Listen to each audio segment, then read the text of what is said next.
than I was when I first decided I'm going to focus on getting better with that. Yeah. But it's been an ongoing process. The minute you say to yourself, okay, I commit to working on this, you probably going to be hit with one of the hardest obstacles ever. Definitely. But because you said you were going to be committed to Yeah. it, you're going to come out on top because that's what you said you wanted to do. Now, I got to ask you, throughout life, what is it that you think about, that you've been through, that you clap it up for when you look at what's going on today? Man, definitely. As of late, it's just been just the weight loss. Mm-hmm. That's been my biggest like damn, I'm really followed through with something I told myself.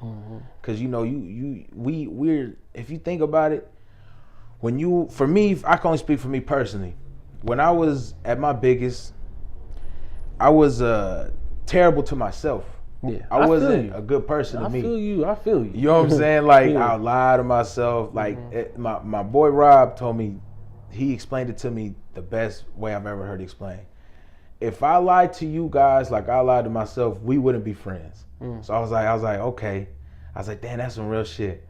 I was like, cause boy, we treat ourselves like shit if you think about it. Yeah, not now, but for me, but I know definitely for me, the way you talk to ourselves, everything, the way you even see yourself, you just damn, like, to where when you start realizing it, because you don't realize it while you're doing it, because it's probably you hear it all the time, or man, you just start, you just get down on yourself for whatever fucking reason, and then to where it's like it switched to where it's like it just starts off little stuff, just thinking about yourself different, talking to yourself different.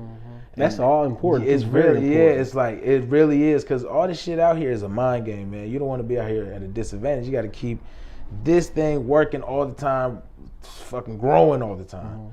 Because that's when I realize I'm the most effective, when I'm hungry for knowledge. I want to read this book. I want to listen to this podcast where they talking about this instead of listening to just music and bullshit. You know what I mean? Even the music I'm listening to now, it's got to be more substance behind it. Man, what's this nigga talking about? It got to be about like some business music. I understand, you know what I mean? that. Like, I understand that. It's to where it's different, to where you see. I remember when I was just listening to this kind of music where it's just, violence, negativity, and to where it's like this, where it's like you actually get juice listening to it even more, because you feeling it more, because they talking about moves you making now. And I was like, man, and it's dope as hell to see it just, and it's what you feed in your mind all the time, and it just